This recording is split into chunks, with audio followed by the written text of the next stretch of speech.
টঙ্গীর ৫৮তম বিশ্ব ইজতেমার প্রথম ধাপের ২ পর্ব শেষে গাজীপুর জেলা প্রশাসনের কাছে ময়দান হস্তান্তর করেছে শুরাই নেজামের অনুসারীরা। বৃহস্পতিবার ৬ ফেব্রুয়ারি রাত ৮টার দিকে ময়দানের কেন্দ্রীয় সমন্বয় কেন্দ্রে এই হস্তান্তর প্রক্রিয়া সম্পন্ন হয়।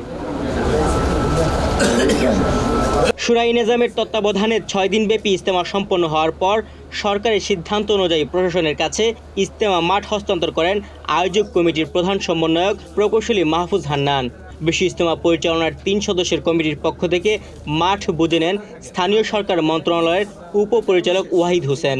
৩১শে জানুয়ারি থেকে ৫ই ফেব্রুয়ারি পর্যন্ত যে ২ পর্বে শুরাই নেজামের যে তাবলিগ জামাতের যে ২টি বিশ্ব ইজতেমা, এখানে ২ পর্বে যে বিশ্ব ইজতেমা হয়েছে, তারপরে আজকে সেই স্বরাষ্ট্র মন্ত্রণালয়ের নির্দেশনা মোতাবেক প্রশাসনের কাছে হস্তান্তর করেছে এই মাঠ। এবং এরপরে পরবর্তীতে যে তাবলিগ জামাতের যে সাতপন্থীদের যে এখানে ইজতেমা হবে, সেখানে তাদের কাছে এটা মাঠটা বুঝিয়ে দেওয়া হবে। এদিকে স্বরাষ্ট্র মন্ত্রণালয়ের জননিরাপত্তা বিভাগ ৪ ফেব্রুয়ারি এক প্রজ্ঞাপনে জানিয়েছে, শুরাই নেজামের অধীনে ইজতেমা শেষ হওয়ার পর ৬ ফেব্রুয়ারি প্রশাসনের কাছে মাঠ হস্তান্তর করবে।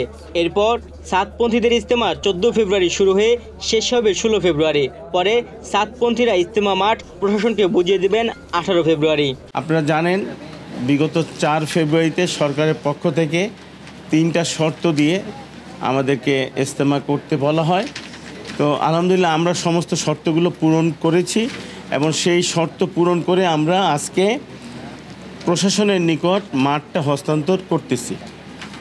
সুতরাং আমরাও আশা করব আমাদের সরকারের যে কমিটি আছে, এই কমিটিও সেই প্রজ্ঞাপনের আলোকে ওনাদেরকে মাঠটা দেবেন। যদি ওনারা সেই মাঠটা সেই প্রজ্ঞাপনের আলোকে গ্রহণ করতে না চান, তাহলে যাতে ওনাদেরকে না দেওয়া হয়। এ সময় জেলা প্রশাসকের পক্ষ থেকে উপস্থিত ছিলেন স্থানীয় সরকার মন্ত্রণালয়ের উপপরিচালক ওয়াহিদ হোসেন, গাজীপুর সিটি কর্পোরেশনের আঞ্চলিক নির্বাহী কর্মকর্তা ফিরোজ আল মামুন, গাজীপুর মেট্রোপলিটন পুলিশের উপপুলিশ কমিশনার হাফিজুল ইসলাম, প্রথম পর্ব ইজতেমা আয়োজক কমিটির প্রধান সমন্বয়ক প্রকৌশলী মাহফুজ হান্নান, মেজবাউদ্দিন, আবু মোমেন হাশিমি, আলমগীর হোসেন, রেজাউল করিম, মিডিয়া সমন্বয়ক হাবিবুল্লাহ রায়হান সহ আরও অনেকে।